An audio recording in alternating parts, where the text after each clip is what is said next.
Well, hello and welcome everyone to today's session on Alberta Health Services Strategic Clinical Networks, an update on Alberta's health system KT experiment. My name is Gabrielle Zimmerman and I'm the Program Coordinator for Knowledge Translation and Implementation Science with the Alberta Spore Support Unit KT platform. I'd like to remind everyone of the process for questions. They will be answered at the end of the presentation, and I will be calling on each site one at a time. Any individuals online should chat their questions through WebEx, and Megan will read them on your behalf. Also, I'd like to remind everyone to keep their microphones on mute. And now it is my pleasure to introduce today's speaker, Dr. David Johnson. He is the Senior Medical Director for the Alberta Health Services Maternal, Neonatal, Child and Youth Strategic Clinical Network. He is a pediatric emergency physician and medical toxicologist, and he's also a Professor of Pediatrics, Emergency Medicine and Physiology and Pharmacology in the Cummings School of Medicine at the University of Calgary. His research interests are primarily focused on the management of common childhood respiratory emergencies and ensuring primary healthcare professionals utilize best evidence in managing these diseases.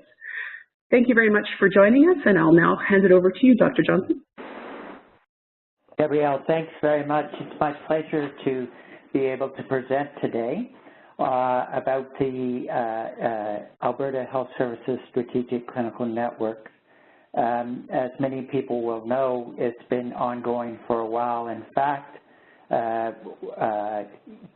the first initiation, the first variation of the clinical network started way back in time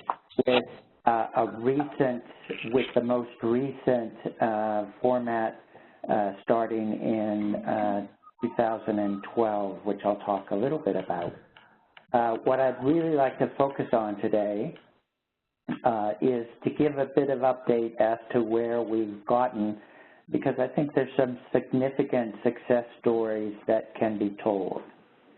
So what I'll talk about first is why the strategic clinical networks were initiated in Alberta, and I think everyone will recognize that the same sorts of problems that we were suffering here in Alberta are common elsewhere in the country and in fact around the world.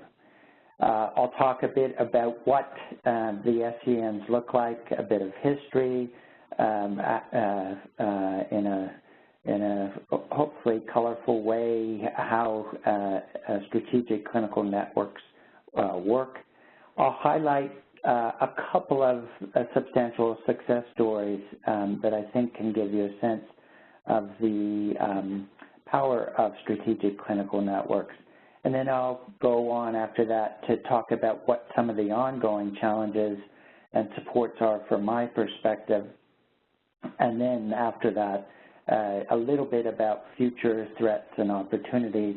I think people will recognize many of these challenges, threats, opportunities elsewhere in your healthcare institutions, but there are a few that are unique to Alberta.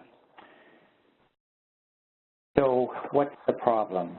Well, of course, as everyone on the line knows, there's a huge gap between what we know based on best evidence that gets done in providing care to patients in all of our settings. And that inevitably results to a substantial variability in services. This graph from Alberta really highlights the kind of disparity that can exist. As illustrated here, the number of specialist office visits per capita is substantially greater in the Calgary region than in Edmonton, and then there's much greater differences between the regional sites. And one of the things that's a bit intriguing is that the rural north and south areas actually have higher rates of specialist office visits than actually in some of the regional centers. course, soaring costs are common across the globe, and we suffer that from Canada. This graph, this somewhat older graph, illustrates the problem that the expenditure on healthcare dollars is substantially greater than increases in population growth. And in particular in Alberta, as many people may well know, we spend far more per capita than any other province other than Newfoundland. And so even though we spend more, our outcomes are not substantially better than any other area. And I think another thing that makes it difficult for us to get a handle on what sort of value we get from the money that we spend is our reliance in most of Canada on global budgets. And because of that, it becomes very hard to trace back from our global budgets to what any individual patient might cost, their care might cost. And so it's very hard to measure when we innovate, when we have clinical pathways whose aim is to improve patient outcomes, to really understand what impact it has had on the cost of care delivered, and understanding whether or not we're actually getting more for less. So what is our hope for Alberta solutions? Many of you will probably remember the cookie guy who flashed across our collective TV screens, eating a cookie when talking to a reporter, and that resulted in his getting fired as the Alberta Health Services CEO. Some of you will know that he actually came from Australia, and he took the idea of strategic clinical networks from Australia, where they've been instituted with a fair amount of success, and started them in Alberta. So that initiative, as I mentioned earlier, started in 2009. There's quite a bit of variation in what each of the clinical networks did from one to the other. And because of that variability and because of not having a clear mandate, shortly after Stephen Duckett left, or was asked to leave, I should say, the clinical networks were put on hiatus and rejigged. There was a restarting of them in 2012, and they were returned strategic clinical networks. And so from the oldest strategic clinical networks of the 15 current ones highlighted here date back to that period. Many of these, however, as listed here, have started fairly recently. So primary care within the last year or two, ourselves, maternal, child, newborn, and youth, starting with, we're just past our second birthday. The gastrointestinal is just getting up and going now. So each of these clinical networks have had different amounts had different amount of times to carry out their initiatives. The key thing, I think, the simple way of thinking of what the role of the strategic clinical networks are, we are given a license to be engines of innovation. So we are mandated to really try to identify what sort of problems are occurring in our respective areas of healthcare, and then to prioritize them, to create projects that really seek to try to improve the care, measure it carefully, and then if we're successful, scale and spread it across the entire province. So how do the SCNs work? Well, I think a very nice analogy is droplets of water into a clear and calm pool. So the droplets are each of our respective teams that help drive the SCNs. Each of the networks you saw listed have about a half dozen people. So that's a total of about 100 people for all 15 networks. And those teams of people work with a core committee. Those core committees are composed of clinicians, administrators, patients, and leading researchers within our respective areas. And the core committee is intended to provide direction, goal, prioritization, etc. The actual work that is done in some of the surrounding ripples, and so working groups, which are also composed of frontline clinicians, administrators, patients, and very importantly, data analysts to help facilitate their work. And then there are further ripples as each of our SCNs work more broadly with those groups and external stakeholders to try to ensure that we're effectively spreading our message. So the way SCNs are envisioned is that essentially all healthcare workers, all healthcare administrators, all members of the public are linked into at least one strategic clinical network, and part of that, so it's a collective effort. As mentioned, our core committee sets our priorities.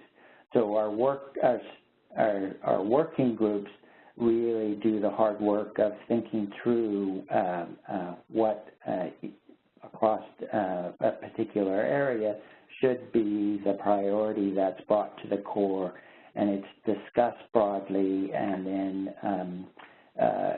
after some potential up and down, priorities are set.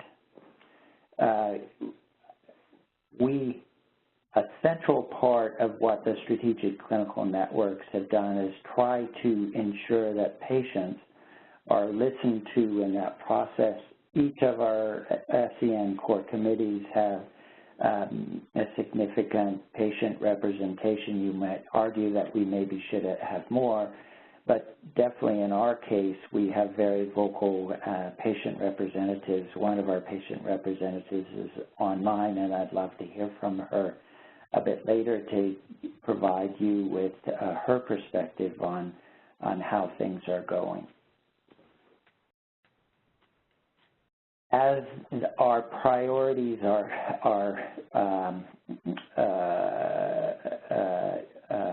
established, then for each of the priorities, an innovation, an approach to try to improve the care that's provided is nutted out. And we do that in many cases with very close collaboration with our research community.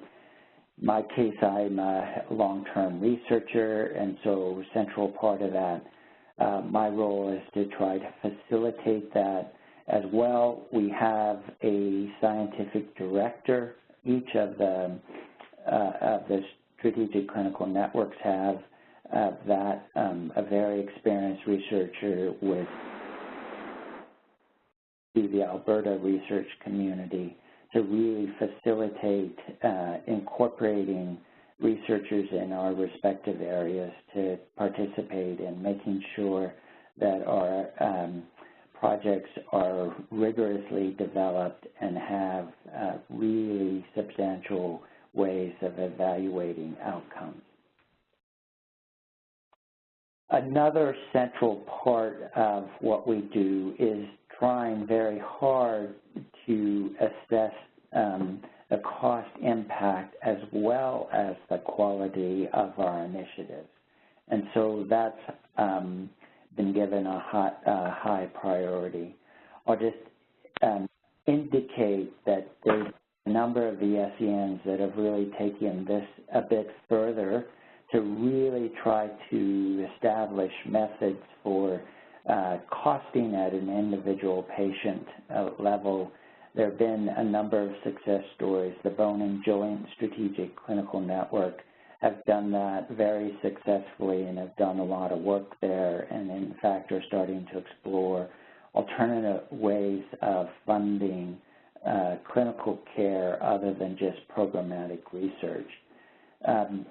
While this is not part of the strategic clinical networks, the operating rooms in Edmonton now have very careful costing methods for OR use, and they actually, over the last several years, have allocated OR time based on actual use and cost, and it's really helped, I think, to change the perspective of how clinicians make requests and realizing they really have to substantiate their request.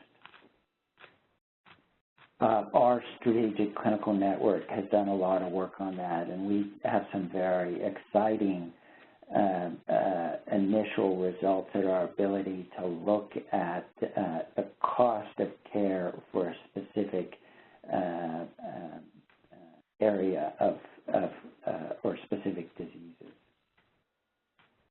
So what are the successes? I'll just highlight that two, and I've decided to pick two examples from two of the strategic clinical networks that have been around for the longest time, and that is the Seniors Health SCN and the Surgery SCN. Both have had one initiative that's been quite remarkable and successful.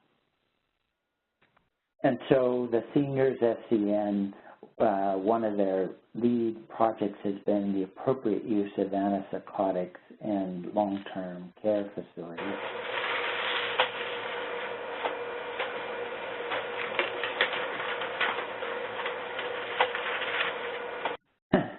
In instituting this, the SCN created a guideline, a web-based toolkit to facilitate better approaches to use of antipsychotics. They initially trialed the approach in 11 early adopter sites where they rigorously evaluated. They found a 50% reduction in the number of residents on antipsychotics over a 9-month period. And so based on the success of that initiative, there has been a rolling out of this initiative across Alberta to 170 long-term sites, with a focus particularly on some of those sites that have higher percentages of use.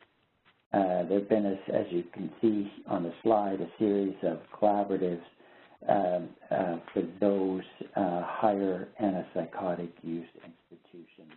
And the kinds of things they've done to try to bring,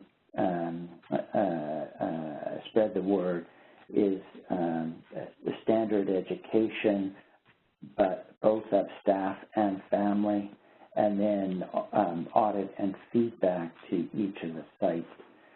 As you can see from this next slide, there has been a clear decrement in antipsychotic use in long-term care. across the Alberta, the North Zone, Edmonton Zone, Central Zone, Calgary Zone, South Zone, all have had different starting places, but all have improved. It's important to note, however, that there's been a clear decrease across Canada. So what portion is due to this initiative and what portion is due to secular trends?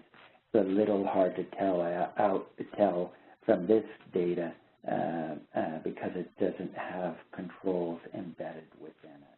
But clearly a success story with Canada having the best overall performance in terms of the lowest percentage, 17.5% as of the third quarter of 2016 across all long-term care facilities.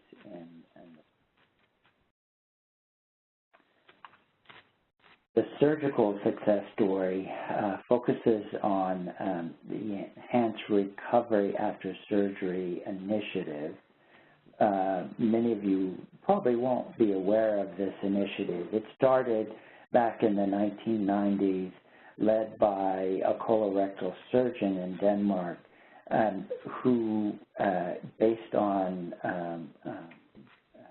a careful reading of the evidence, had the vision that a number of key things highlighted on this slide, and I'll just highlight some of them.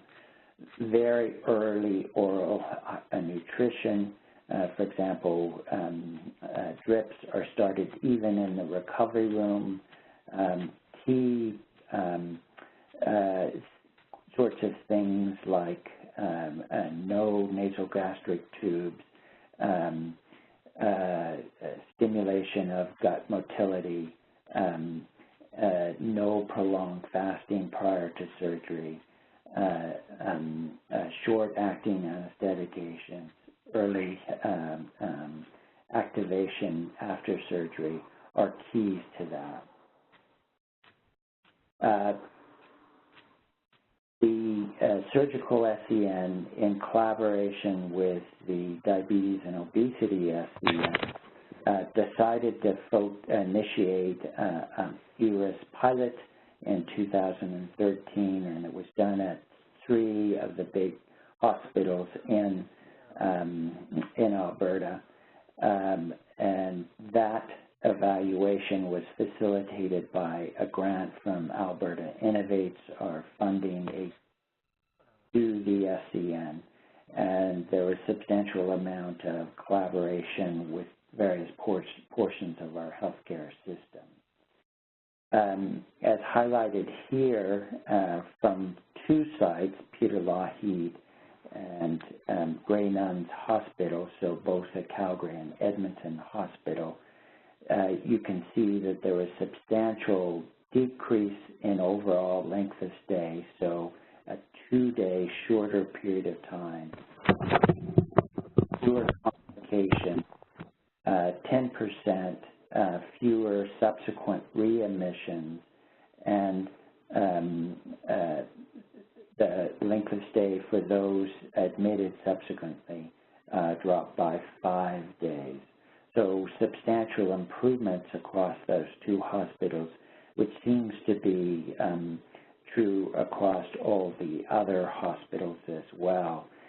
When those costs are assessed at the 2 hospitals, Peter Lougheed and Grey Nuns, the estimated amount of money saved over that period of 2 years, 2013 and 2014, was thought to be anywhere between $2 and $4.5 million. So for just those 2 sites alone, so a substantial savings from this initiative, and clearly with better patient outcomes, patients being able to be discharged sooner to home with lower likelihood of having to come back and lower likelihood of patient complications. So I'll just now go on to talk just a little bit about ongoing challenges and supports. What are some things that are issues that make it difficult to optimize the effects, the impacts of our SCNs, and then what are some of the key things that has really helped support the SCN enterprise. And so on the challenging side, with some variability across SCNs, there is inevitably a split between the day-to-day operation group, referred to by us as zones, and SCNs. And so I think this issue was thought to be one of the potential real Achilles heels at the beginning. There's been substantial effort focused on ensuring that SCNs work closely hand in hand with operations. With time, that has improved. In our own particular SCN, the maternal and child SCN, I think we've been able to really minimize these issues because of how closely we've worked together. AHS is a huge institution. Because of that, it's incredibly complex. One can't find anymore a clear outline of how various areas relate to each other. It takes a long time as someone new to AHS, I can speak to that, at least new to AHS at a leadership level, to really understand how groups relate together. It does make it difficult to really ensure that everybody is moving in the same direction. And because of that size, there's quite a few resources that have been built up over time that are dispersed and siloed, and often as SCNs, you would think that we logically might be able to use those resources, but because they report to different groups, their priorities aren't necessarily our priorities. It's not always a success story to be able to tap in. So that is an ongoing issue. And then with the price of oil having plummeted in the last few years and a substantial decrease in our budgets, those tight budgets that have resulted from that has meant that the amount of money available to our SCNs to initiate projects has decreased. Now we have to be quite innovative in terms of trying to tap into funds to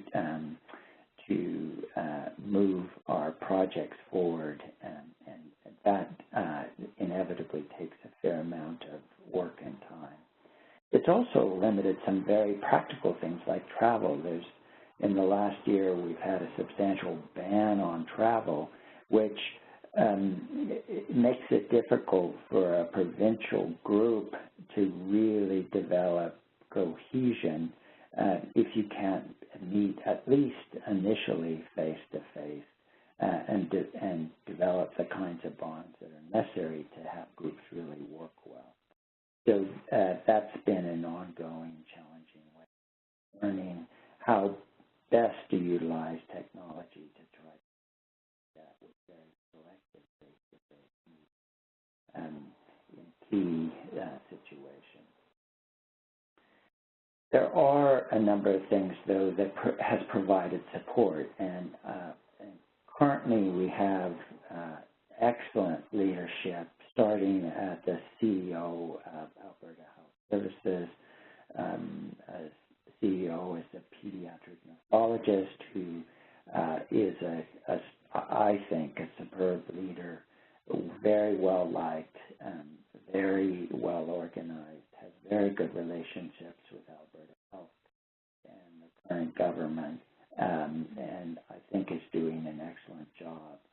The VP of Quality Improvement, also a very strong leader with very good relationships with the C and provides very clear-cut leadership. And then the overall administrative and physician lead for the SCN, both of them are very strong and really help support our initiatives and go to bat. So leadership, I think, has been a real positive support. We also have a group within Alberta Health Services Analytics, which provides data for assessing administrative data for assessing the success of our outcomes. And the VP of that initiative, Stafford Dean, who's a trained health economist, is visionary and has been for a long time. And he has really helped facilitate our ability to rigorously analyze outcomes in ways that certainly wouldn't be possible without his support.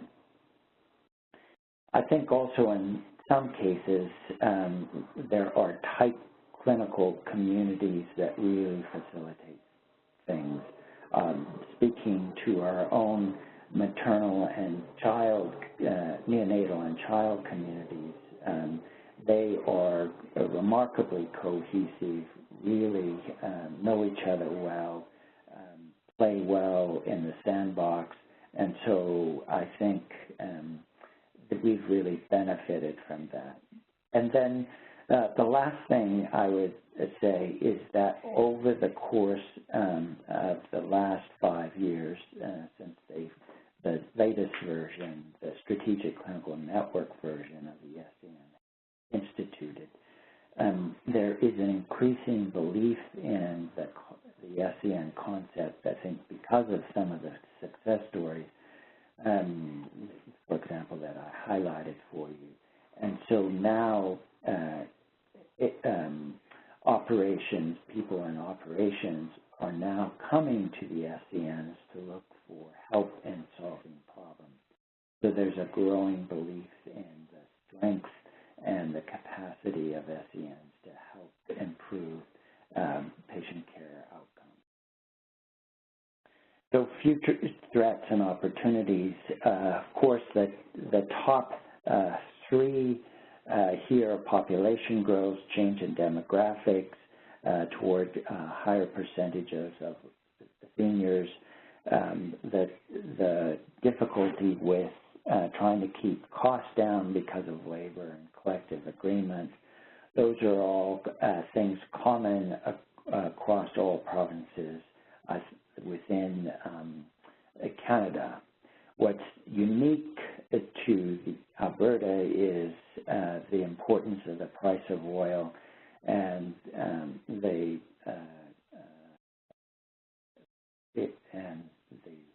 current outlook, which is that oil is not going to start to rise substantially anytime in the near future at all, with some potential reason to think that oil may never fully recover to the high level that it did prior to the recent crash. Then as well, there's ongoing issues of political uncertainty. When Alberta Health Services was created in 2008, that created huge turmoil in our healthcare system when we moved healthcare regions to one provincial healthcare entity. That was done strictly for political reasons. There is a risk that with in the next couple of years, that with change in political government that may well come, that there may be a total reworking of our healthcare system, and there's that threat of the overhanging sword clearly, however, some opportunities that I think we can look forward to and be optimistic about.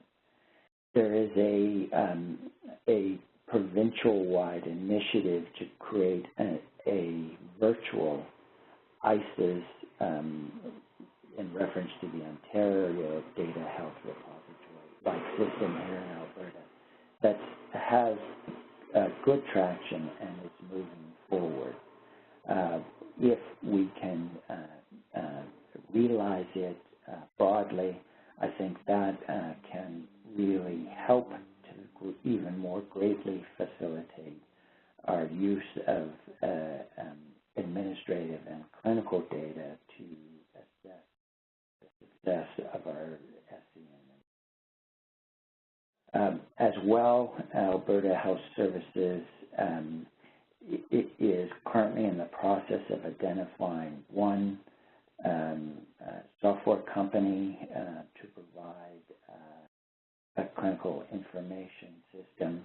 We anticipate an announcement sometime in the next month or so as to which software company will be the chosen one.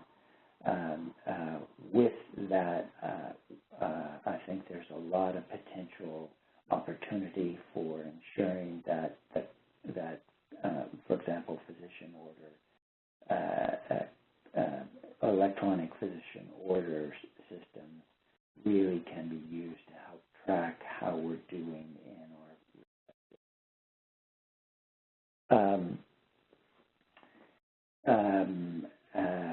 as well, as I've highlighted earlier, there's improving patient-level health costing that will substantially improve, I think, with our clinical system being widespread, that will really facilitate our being able to look at the trade-off between quality and cost. And that's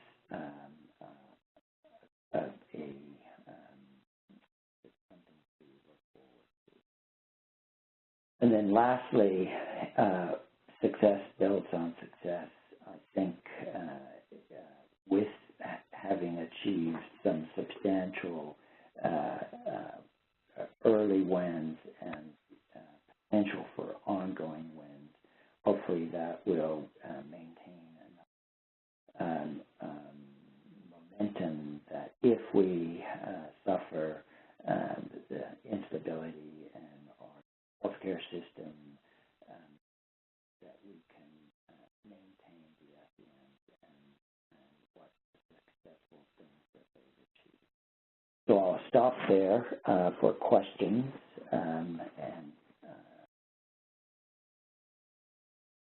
Thank you very much, Dr. Johnson. As you said, we're now open for questions. So those of you online, the individuals, if you would please enter your questions into the chat box, and as they come up, we will address them. But I will go through the sites that we know are online and see whether or not any of them have questions. So we'll start with the University of Manitoba. We'll give you a few seconds there to come off mute and let us know if you have any questions.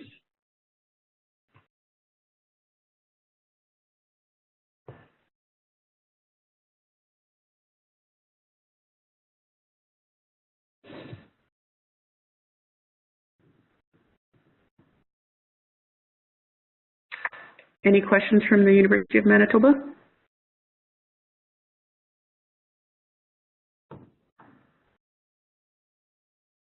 Okay. We'll carry on then. How about Queen's University? Yeah, hi. Thanks, David.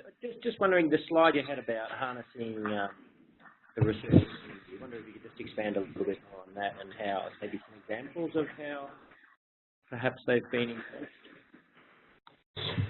successful. Yeah, sure. Happy to do that. So first of all, I'll just highlight a little bit how it works. So a little, and some of this will be a repeat from what I've said. So each SCN has a scientific director who is a 0.3 FTE. They are well-established members of the research community within that clinical area.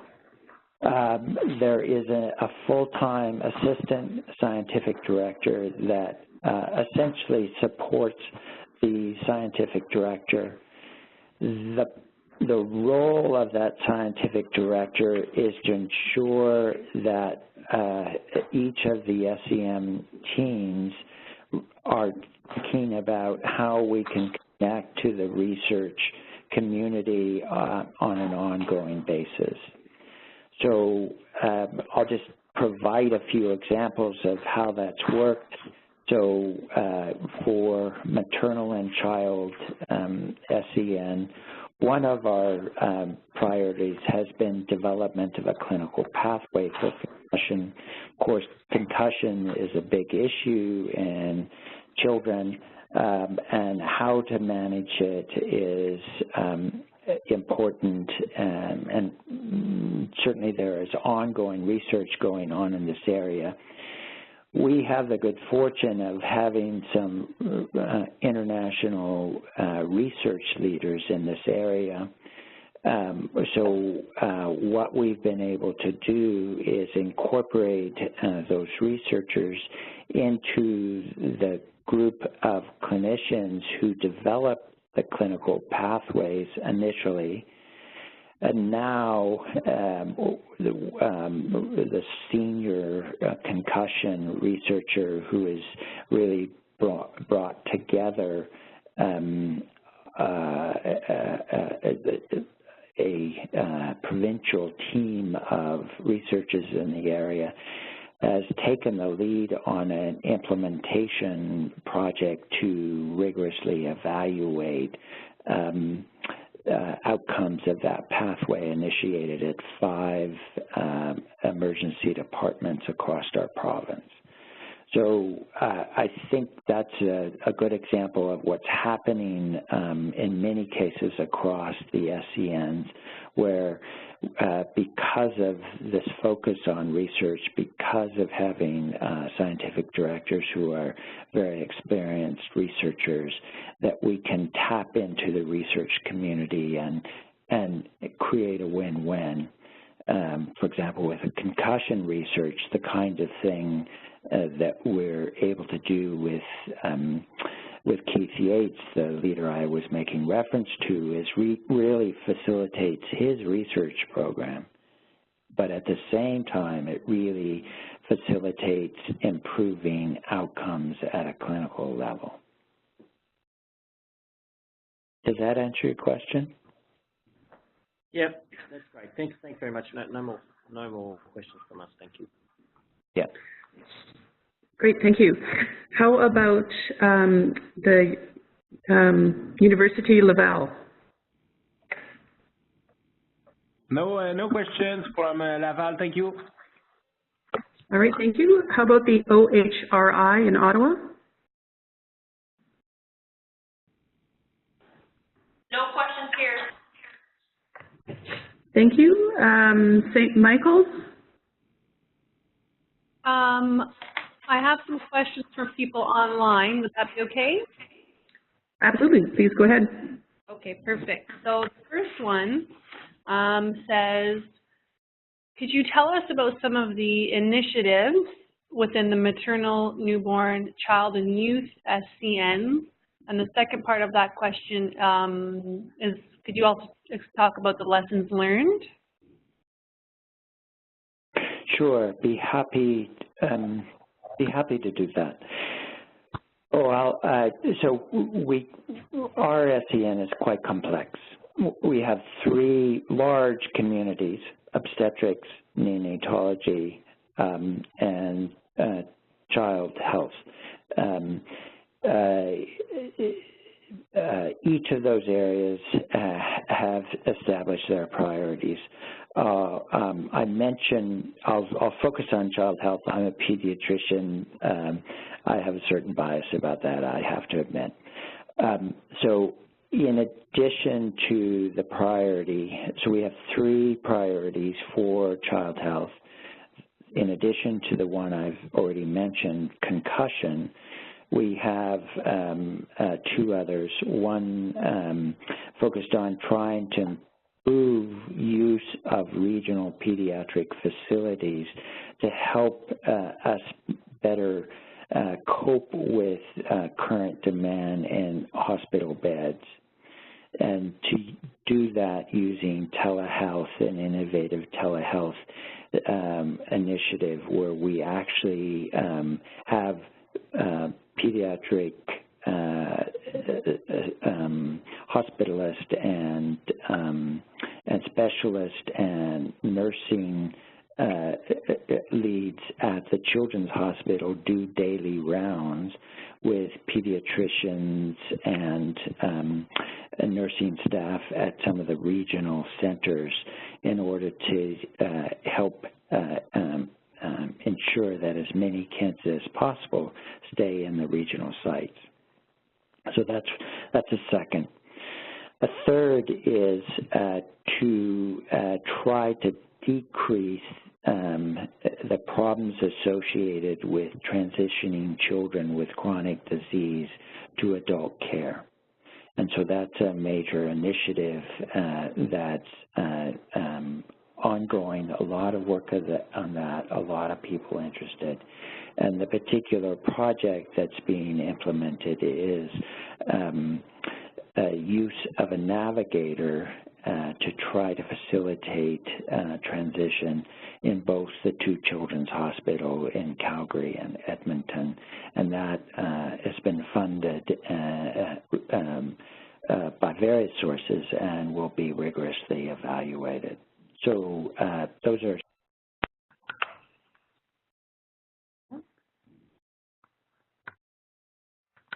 And I guess there was the question lesson. I think one of our most painful lessons actually came in in the area of obstetrics. So one of the key initiatives that was carried out in order to reduce cost with an understanding that, with very good evidence that it wasn't providing improved healthcare outcomes, is on the use of fetal fibronectin to screen for preterm in patients in preterm labor in order to be able to predict whether or not those patients would deliver prematurely. And so after substantial review and discussion, that initiative was carried out.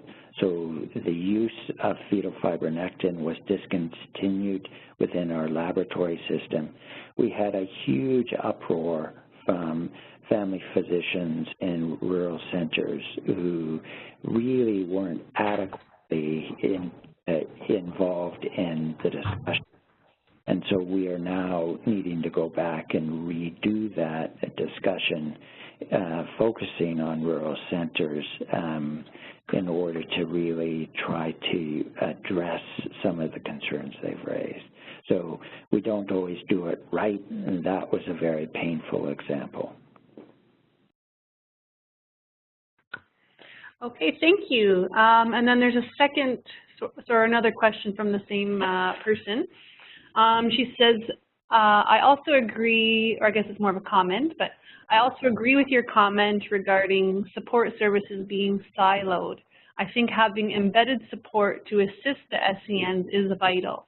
The SCN Health Technology Adoption Team that I lead was formed to do just that. Yes, yes, absolutely. Okay, and then I also have a few comments from another participant. She says, I'm a patient advisor on the maternal, newborn, child and youth SCN, and parent of an adult child with intellectual disability, autism, mental health, and other diagnoses. You asked for comments from patient perspective, so here it goes. So she says, number one, lots of support for patients, a Department of Patient Engagement to recruit and retain patient advisors. Her second comment, even so, we have peaks and valleys with our membership, both mothers and fathers, both young and old. She takes care of the old, but we're all Caucasian in appearance and we don't yet have a youth who can meet during the full day meetings to bring that voice to the table. Third point, aggregate data and data about how the health system is working is fine, but we as patients are out there to remind operations, researchers, and the ministry that people are the ones with outcomes, not systems. Fourth point, patients are an untapped source of political power, and we need to mobilize them to make sure we don't take healthcare for granted. Patients need to understand the enabling legislation and make it work for them. And her last comment, I hope all listening will remember to include the patient and family voice is a key to improving outcomes. Great. I don't know if you have any comments on that. Laurel, thanks for your comments, and couldn't agree more with all of them. All right. I don't think I have any more questions from anyone online. Did I miss any sites? Are there any sites out there that I may have missed that have questions? I think we got to everyone. Great. Well, I'd like to thank you again, Dr. Johnson, for that great presentation, and I'd also like to thank everyone for attending. And just a reminder to email Megan your evaluation forms, and the next session will be in September, so enjoy the rest of your spring and summer, and stay tuned for more webinars this fall. Thank you. Thank you, Gabrielle, and thank you, Dr. Johnson, very much for today. Our pleasure. Bye-bye. Bye, everyone.